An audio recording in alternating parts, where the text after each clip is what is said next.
there's a moment unfolding that still shocks the nation. Just weeks ago, on May 22, 2025, a sitting U.S. president was handed the keys to a $400 million luxury Boeing 747, not by a private donor, but by the Emir of Qatar. This isn't just a jet, it's a flying palace. The gift immediately ignites controversy. Under the U.S. Constitution, presidents cannot accept gifts from foreign governments without congressional approval. Yet in this case, that rule appears ignored. The White House claims it saves taxpayers money, but critics are calling it a serious breach of law, ethics, and presidential tradition. Let's have a deeper look whether Trump was breaking presidential traditions or just trying a bold new way to lead on the world stage. Arrival fit for a king in Riyadh. The Saudi reception for Donald Trump on May 13, 2025 was not just warm, it was dramatic. The usual red carpet that most world leaders get was replaced with a lavender one. In Saudi Arabia, lavender is not just a color, it stands for pride, strength, and a new national identity. The choice was not random, it was a strong visual message to show how much this visit meant to them. It was also their way of saying this meeting was more than politics. It was personal and important. As Trump stepped off Air Force One, he was welcomed by Crown Prince Mohammed bin Salman. The Crown Prince offered him traditional Arabic coffee from a golden coffee pot. This is a deep cultural gesture that shows honor and trust. Moments later, Trump was taken through the streets of Riyadh in a convoy of black Bentleys. It was not just a show for cameras. This was meant to make a statement to the world. When they reached Al Yamama Palace, the luxury inside spoke for itself. Large crystal chandeliers, polished floors, and massive halls made it feel more like a royal home than a political building. What followed was just as big as the welcome. Trump and the Saudi Crown Prince announced a group of deals worth $600 billion. This included the largest defense contract in the history of the United States. Just one part of the deal was $142 billion in advanced weapons and technology from American companies like Lockheed Martin and Boeing. Trump spoke with pride about what these deals could mean back home. He claimed that the full value of the trip might reach $1 trillion and could create up to 2 million jobs for Americans. Some people questioned those numbers, saying they might be too optimistic, but Trump stood firm. For him, this trip was not just about shaking hands and making speeches. It was about real business, and he wanted to show that his style of diplomacy could bring in huge economic benefits. Near the end of his stay in Riyadh, Saudi Arabia gave Trump their highest civilian award, the Abdulaziz Al Saud Medal. That kind of honor is not given lightly. It showed just how much the Saudi leadership respected him and how serious they were about building a long-term relationship with the United States. For Trump, it was another moment where politics, wealth, and power all came together. The Qatar power play. When Donald Trump landed in Doha, the capital of Qatar, the welcome looked more like a royal show than a political visit. A long red carpet was rolled out, cameras were flashing everywhere, and standing at the end of the runway was Emir Tamim bin Hamad Al Thani. He wore full traditional Qatari clothing, and their handshake was surrounded by a crowd of international journalists and security teams. It was clear from the beginning that this meeting was not just a formality. It was planned to make a strong impression. Soon after the warm welcome, a major business deal was announced. Qatar Airways signed a contract to buy 160 aircraft from Boeing. The aircraft models included the 777X and the 787 Dreamliner. The total value of this deal was $96 billion. This was not only a huge win for Qatar, but it was also expected to help the United States economy in a big way. The production of these planes was expected to create around 150,000 jobs across the United States, especially in states like South Carolina and Washington. That kind of job growth would be felt in factories, supply chains, and airline technology industries. That deal alone would have been enough to make headlines. But then came something nobody saw coming. The Emir of Qatar gave Trump a personalized Boeing 747. This was not just a regular plane, it was specially built and decorated inside with every luxury you can think of. The estimated cost of the aircraft was about $400 million. When Trump accepted the gift, he smiled and joked that only a fool would say no. That moment sparked instant controversy back home in Washington, D.C. Critics quickly pointed to the Constitution. There is a specific rule called the Emoluments Clause. It says that no president can accept gifts from foreign leaders unless Congress gives its approval. Some lawmakers and legal experts said this might be a violation. They questioned whether it was ethical or even legal for Trump to take such a costly gift while still in office. The White House tried to calm the criticism. They said that accepting the aircraft could actually save American taxpayers money in the long run because it could be used for official travel. But many people were still uncomfortable with the situation. Some called it disrespectful to the law, while others believed it was just another bold move in Trump's own style of diplomacy. After the public events, Trump and the Emir moved to a more private setting inside the Emiri Diwan Palace. The two leaders sat together for a tea ceremony in one of the palace's most traditional and elegant rooms. This meeting was quieter, but just as important. They spoke about many serious topics like the ongoing search for peace in the Middle East, Qatar's growing influence in the region, and how to handle rising tensions with Iran. These kinds of talks are usually done away from the cameras, but they show how deep the discussions went. Its visit was not filled with music or big crowds. Instead, it focused on personal conversation and shared goals. For Qatar, it was a chance to show the world that they were not just a small Gulf country. They were a key player in regional politics and business. For Trump, it was a chance to show that economic deals and strong alliances could be just as powerful as military action.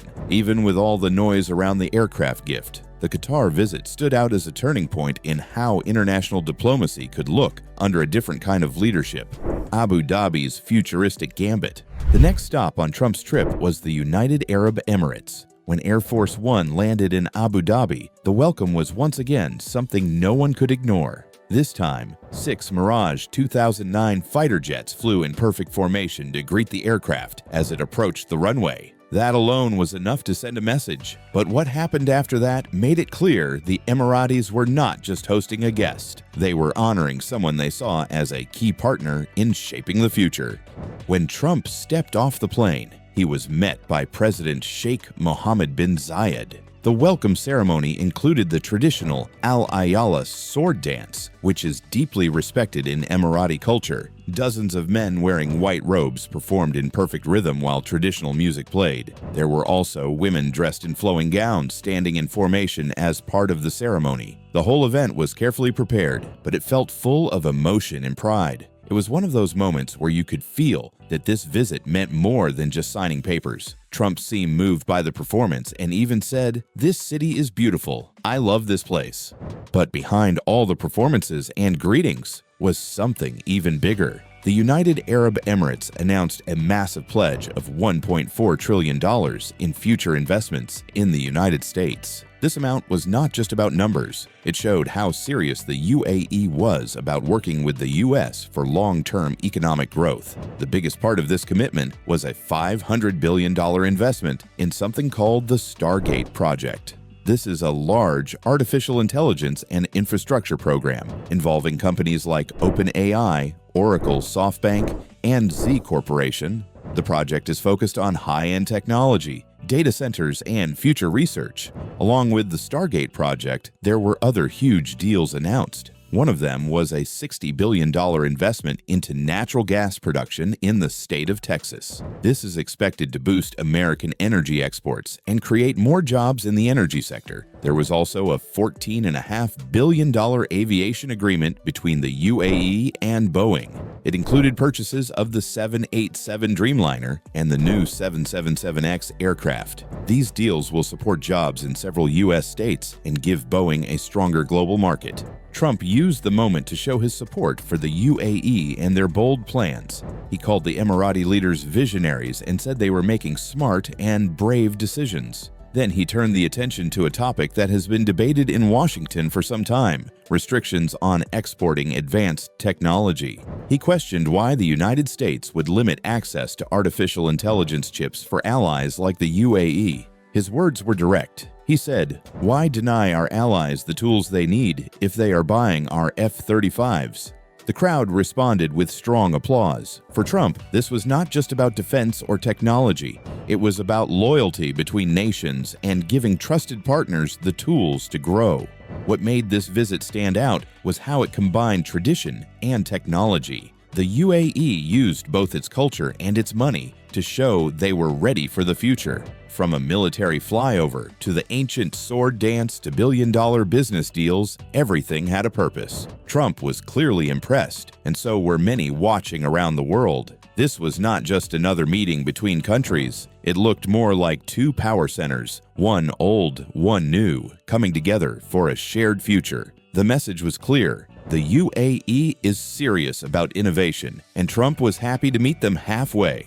Symbolism beneath the luxury. There was one detail in Trump's Saudi Arabia visit that stood out even more once people looked closely. It was the lavender-colored carpet rolled out beneath his feet the moment he stepped off the plane. Most would expect a red carpet, like in almost every high-level diplomatic visit. But Saudi Arabia had chosen lavender, and they did it on purpose. That color was not just a design choice. It carried deep national meaning. It showed pride in Saudi identity and signaled respect at the highest level. Lavender flowers are native to Saudi Arabia. They grow across the desert in spring and are seen as symbols of resilience, generosity, and strength. These are values that Saudi Arabia is now tying to its future and its leadership. The lavender carpet was introduced in 2021 for state events, replacing the traditional red. By using it for Trump, the kingdom sent a message that this was not just a political guest. It was someone they saw as deeply important. That detail may have been missed by some viewers, but to those who understood Saudi culture, it meant everything. What made this even more meaningful was how the carpet was made. The borders were hand-woven using ancient Bedouin methods. These techniques have been passed down through generations by local women, and today they are officially recognized by UNESCO as part of the world's cultural heritage. So when Trump walked across that carpet, it was not just about color. He was walking on history, tradition, and honor, all woven into something beautiful and meaningful. Small details like this are not random. In diplomacy, they are carefully planned to send signals without needing to say a word. Trump was not only welcomed with honor, he was treated as part of the royal circle. In Arab tradition, that level of closeness is rare. Being seen as family carries more weight than any political statement. It means trust. It means shared interest. And it means the door is open for more than just agreements. It opens space for real cooperation. That level of symbolism often says more than speeches. It shapes relationships that last longer than any single trip. The departure that said it all. One of the most powerful moments of the trip came not during a speech or a deal announcement. It happened at the end, during Trump's departure from Riyadh. As he climbed the stairs of Air Force One, he stopped halfway. Then he turned back toward the ground, looked at Crown Prince Mohammed bin Salman, and raised his right fist in the air. It was a strong and personal gesture, something more than just a wave. The Crown Prince, standing near the bottom of the staircase, placed his right hand over his heart. It was a quiet moment, with no words spoken between them. But that short exchange said a lot. In Arab culture, placing your hand on your heart is a sign of deep respect. It is a way of saying, "We honor you." And when that is done on a world stage, the meaning carries even more weight. For people watching, that moment summed up the whole trip. Trump had not just made deals. He had built personal ties and earned visible respect. That kind of connection is not easy to get in international politics. It showed that diplomacy can also be quiet. It does not always come from a microphone or press conference. Sometimes a short pause, a small gesture, or a shared glance says more than an entire speech ever could. The strategic aftermath. Looking back at the full trip, the numbers alone tell a powerful story. More than $3.2 trillion in deals were signed across several sectors, including defense, artificial intelligence, energy, and infrastructure. That amount is not just large, it is historic. These agreements were not only about trade, they also showed a clear change in how the United States was dealing with the Middle East under Trump's leadership. Countries in the region were no longer seen only as oil suppliers or conflict zones. They were being recognized as key partners in building a high-tech and modern future. There was a strong message behind every handshake and contract. The United States was shifting its focus. Instead of using military force as the main way to influence the world, it was now using business. Strategic deals became the new way to build power. Many of the investments that came from the Gulf countries had a direct impact on American industries. That meant more jobs and more funding for things like clean energy, aircraft manufacturing, and advanced technology. At the same time, these deals also helped move influence away from countries like China and back toward the United States. It was not just a transfer of money, it was a shift in global strategy. Some experts believe this marked a new phase of diplomacy, one that does not rely as heavily on military bases or conflict zones, but on economic growth and mutual interests. This was a big change from previous decades, where wars and defense plans often shaped foreign policy. Instead, what we saw on this trip was something different. Countries were competing through investments and partnerships, and that made the global map look a little different than before. Trump's critics often accused him of focusing too much on money and image. But after this tour, even many of them had to admit that he had changed the conversation. By the time the trip ended, the United States had secured several new deals, gained stronger allies, and stepped into a bigger role in shaping the economic future of the Middle East. It was not done through speeches alone. It was done through deals, strategy, and bold decisions.